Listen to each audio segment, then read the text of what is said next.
Okay, so today we went to Put-in-Bay. We left around 9. We got up around 8.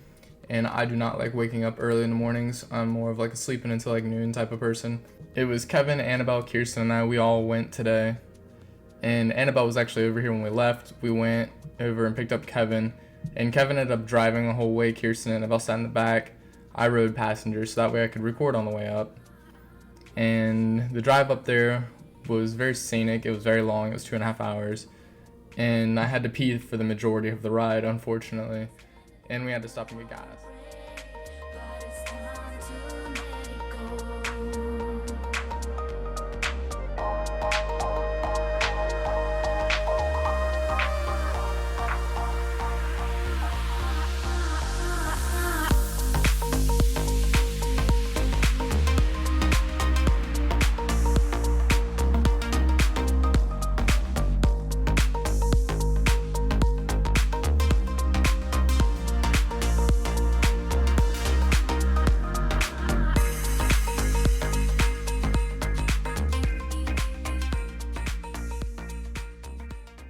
We ended our 2.5 hour drive when we got there just to get on the ferry, which was an additional 30 minutes maybe at max, which the ferry ride was actually very beautiful. It was fun.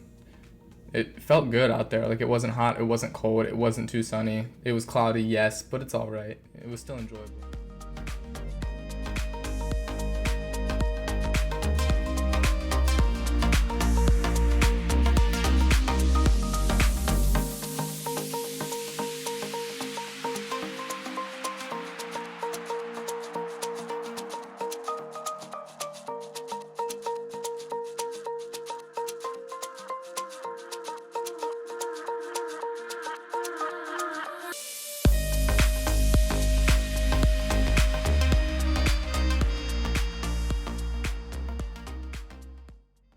The price for the ferry was $16 round trip per person, so it wasn't horrible, but it also wasn't like budget. And then once we got to the island, we decided to rent a golf cart because it was either that or 4 bikes for each person.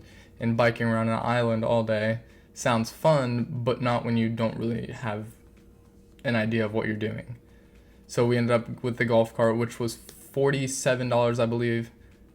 And it was actually the best part of the trip was the golf cart.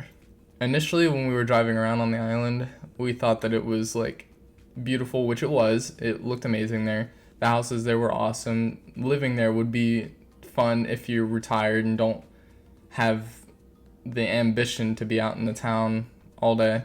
As we were driving around the island, we saw things such as there was an airfield where they would do helicopter and airplane tours, but it looked like it was closed down that day. We saw a chocolate factory, but it was also closed down that day. We saw a crystal cave, but it turned out to be actually something tiny, so we didn't even do it. There was a butterfly museum, but that was about it. We went and ended up eating in a place called Hooligans Irish Pub, I believe. And I can't lie, the food was subpar at best. It wasn't the greatest food, and it was very expensive, mind you. I get it, it's an island, you're gonna pay a little bit more than normal, but for what we paid, it definitely was not worth it. My meal was fish with sweet potato fries and water. That was all. And it was like $27, which, I mean, once again, island prices, it's all right. We then went to Perry's Victory and International Peace Museum.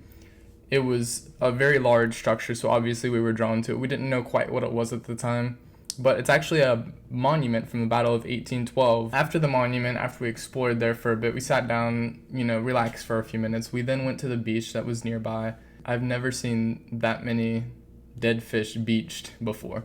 It was gross, but also intriguing. I wanted to know personally what happened to them, why there were so many, and how they all ended up at that specific part of the beach, because we didn't see them anywhere else on the island. But that being said, we also didn't really go to that many other beaches on the island. After we then just drove around the island a few more times, I think we tried to explore other things, but they turned out to be closed. And then we ended up going back to the memorial, and we actually just walked around at this time and laid down under a tree that was behind it. And that being said, that might have been the most relaxing and best part of the trip. But after that, we decided to turn in early. It wasn't late, we could have stayed a bit longer, but to be honest, there just wasn't much to do there. So with Put-in-Bay, with our experience there. Why are we turning in early, Kevin? This place sucks. This place isn't that fun. There ain't much to do. I could have pictured a better way to spend my time, but at least we know now.